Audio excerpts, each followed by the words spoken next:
నమస్తే అండి. నేను మీ దేవరకొండ ఉమా.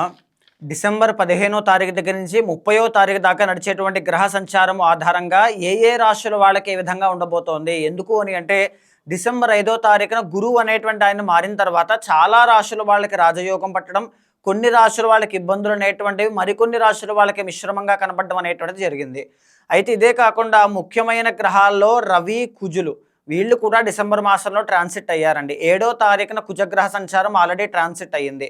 అయితే 15వ తారీఖు దగ్గర నుంచి 30వ తారీఖు మధ్యలో రవి అనేటువంటి ఆయన డిసెంబర్ 17వ తారీఖున వృశ్చిక రాశి నుంచి ధనస్సు రాశిలోకి ప్రవేశించారు. శుక్రుడు అనేటువంటి ఆయన డిసెంబర్ 20వ తారీఖున ఆయన కూడా వృశ్చికంలోంచి ధనస్సులోకి ప్రవేశించడం జరిగింది. మిగతా గ్రహ సంచారాలన్నీ కూడా యథావిధిగా ఉన్నా ఈ రవి శుక్రుల యొక్క ట్రాన్సిట్ వల్ల చాలా రాశుల వాళ్ళకి మంచి జరుగుతుందండి. బికాజ్ రవి అనేటువంటి ఆయన రాజయోగాన్ని కలగజేస్తారు. ప్రతి మాసం రవి అనేటువంటి ఆయన ట్రాన్సిట్ అవుతారు కాబట్టి ఈసారి రాజయోగం పట్టేటువంటి రాశులు ఏంటి అనేటువంటిది చూసే ముందు ఈ గ్రహ సంచారము అనేటువంటి దాన్ని ఒకసారి మనం కూలంకషంగా చూద్దామండి. యథావిధిగానే డిసెంబర్ 5వ తారీఖు తర్వాత మారిన తర్వాత నుంచి గురువు అనేటువంటి ఆయన వక్రగతిలో మిథున రాశిలో సంచారం చేస్తూ ఉన్నారు. కేతు అనేటువంటి ఆయన సింహరాశిలో సంచారం చేస్తున్నారు. బుధుడు అనేటువంటి ఆయన వృశ్చిక రాశిలో సంచారం జరుగుతోంది. ధనస్సు రాశిలో రవి, కుజ, శుక్ర 3 గ్రహాలు 17 తరువాత నుంచి 3 కనబడతాయి. 20 తరువాత శుక్రుడితో కలిపి 3 కనబడుతూ ఉంటాయి. అయితే కుంభంలో రాహుగ్రహ సంచారం కనబడుతూ ఉంటుంది. మీనంలో శనిగ్రహ సంచారము అనేటువంటిది జరుగుతుందన్నమాట. ఈ గ్రహ సంచారం ఆధారంగా మీ రాశి వాళ్ళకి ఏ విధంగా ఉంది అనేటువంటిది మనం చూస్తే కనుక మరి కర్కాటక రాశి వాళ్ళకి మనం చూస్తే కనుక ఈ 15 రోజుల్లో రవి అనేటువంటి ఆయన, కుజుడు అనేటువంటి ఆయన రాజయోగాన్ని ఇస్తున్నారండి. ఎంతవరకు వీళ్ళకి అది పనికొస్తుందో లేదో ఇప్పుడు మనం చూస్తే కనుక చార్ట్ మొత్తంలో ఫస్ట్ ఆఫ్ ఆల్ వీళ్ళకి 12వ స్థానంలో గురువు అనేటువంటి గ్రహం సంచారం చేస్తుంది. 12th గురుడు ఉన్నారంటే గురు బలము అనేటువంటిది తగ్గింది, లక్ ఫ్యాక్టర్ తగ్గింది, కెరీర్లో బాగా ఫోకస్ చేయాలి అంటే టు బీ ఫ్రాంక్ చెప్పాలి అంటే 2025లో వీళ్ళకి సరిగ్గా గురుబలం అనేటువంటిది లేదు. ఈ మాసంలో పెద్దగా చేంజెస్ కూడా అంతే ఏమీ లేవు పెద్దగా.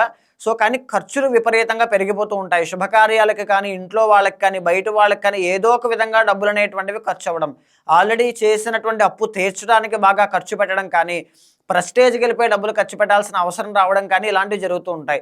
కొంచెం ఆ విషయంలో జాగ్రత్త పడాలి, గురుబలం పెంచుకోవడం కోసం ప్రయత్నం చేయాలి అని చెప్పొచ్చండి. 2వ స్థానంలో కేతు అనేటువంటి ఆయన కనబడుతున్నారు. ఇది కూడా మనీ పరంగా ఇండికేషనే. సెకండ్ అంటే ధనస్థానం, కుటుంబ స్థానం, కుటుంబపరమైనటువంటి ఒత్తిళ్లు కనబడుతూ ఉంటాయి. ఎడ్యుకేషన్ ఎవరైనా చదువుకునేటువంటి విద్యార్థులు ఉంటే వాళ్ళకి కొంచెం బ్లాకేజెస్ అనేటువంటివి వస్తాయి, అంటే ఆటంకాలు వస్తూ ఉంటాయి, కాన్సన్ట్రేట్ చేయలేకపోతారు. 2వ స్థానంలో కేతు ఉన్నప్పుడు ఏం జరుగుతుంది, చంచల స్వభావి ఉదయం బుక్ తీసి పట్టుకుంటే సాయంత్రానికల్లా మళ్ళీ ఏం చదువుదాంలే, ఒక గంట పోయిన తర్వాత అనిపిస్తూ ఉంటుంది. ఇలాంటి డిస్ట్రాక్షన్స్ అనేటువంటివి కేతు ఇస్తుంటారు కాబట్టి కొంచెం బలంగా విద్యార్థులు ఫోకస్ చేయాలి. 5వ స్థానంలో బుధుడు అనేటువంటి ఆయన అనుకూలించట్లేదండి. దీనివల్ల ఏం జరుగుతుంది, ప్రధానంగా వ్యాపారస్తులు మరింత జాగ్రత్తగా ఉండాలి. బుధుడు ఇండికేట్స్ ఎప్పుడు కూడా బిజినెస్ అండి, డాక్టర్ ఇలాంటివన్నీ వస్తూ ఉంటాయి అన్నమాట. మైండ్ వర్క్, కమ్యూనికేషన్ అన్నీ వస్తూ ఉంటాయి. జర్నలిస్టులు కానీ, కమ్యూనికేషన్ డిపార్ట్మెంట్ కానీ, బిజినెస్ మ్యాన్స్ కానీ, ఎంటర్ప్రీనర్స్ కానీ, డాక్టర్స్ కానీ మీకు ఇప్పుడు ఈ మాసంలో ఈ 15 రోజుల్లో ఏంటి అంటే కొంచెం మిశ్రమంగా కనబడుతుంది అని చెప్పొచ్చు. మోర్ ఓవర్ ఇన్వెస్ట్మెంట్స్ చేసేటువంటి వాళ్ళు చాలా జాగ్రత్తగా ఉండాలి. గురుబలం లేదు, బుధుడు యొక్క బలం లేదు, అండ్ ఈవెన్ రాహు కూడా బాగా లేదు. కాబట్టి ఈ యొక్క స్టాక్ మార్కెట్ కానీ, షేర్ మార్కెట్ కానీ, ట్రేడింగ్ కానీ చేసేటువంటి వాళ్ళు చాలా కేర్ఫుల్గా అడుగులు వేయాలి. ఇన్వెస్ట్మెంట్ చేసేటప్పుడు క్రాస్ చెక్ చేసుకోండి. 1కి 10 సార్లు ఆలోచించడం చాలా మంచిది.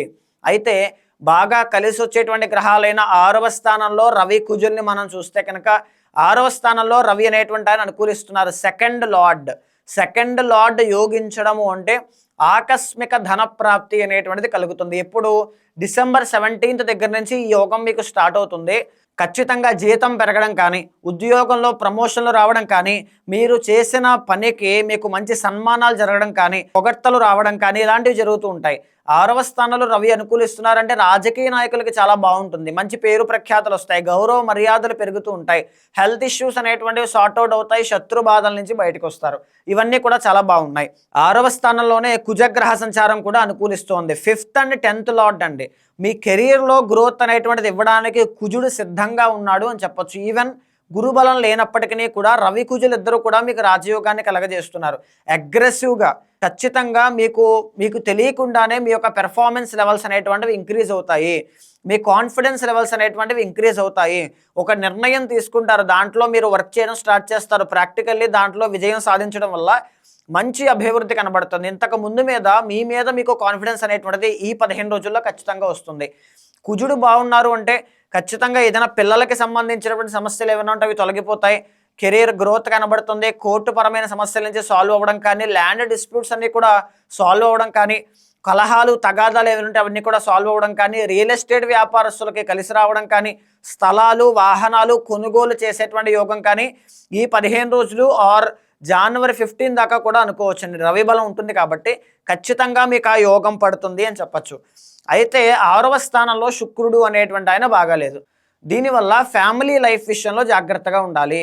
హార్మోనల్ ఇంబ్యాలెన్సెస్ వచ్చే అవకాశాలు ఎక్కువగా ఉంటాయి విమెన్స్కి. తర్వాత విమెన్ రిలేటెడ్ ప్రాబ్లమ్స్ అనేటువంటివి 15 రోజుల్లో కనబడే అవకాశం ఉంటుంది. అంటే విపరీతంగా డబ్బులు ఖర్చు అవ్వడం, డబ్బు నిలబడకపోవడం ఒకటి. సో తెలియకుండానే దుబారా ఖర్చు అనేటువంటిది చేసేసామా అనేటువంటి ఒక ఆలోచన పుట్టడం కానీ ఇలాంటివి కలుగుతూ ఉంటాయి. సో వాటిని అవాయిడ్ చేయడం చాలా మంచిదండి. ఇదే కాకుండా మనం చూస్తే కనుక అష్టమంలో రాహుగ్రహ సంచారం కనబడుతోంది. కర్కాటక రాశి వాళ్ళు అంటేనే very sensitive and emotional people అండి. అంటే గమ్ముని ఎవరిని కూడా ఒక మాట అనాలి అనుకోరు, ఎవరితోనూ అనిపించుకోవాలనుకోరు, చాలా సెన్సిటివ్గా ఉంటారు.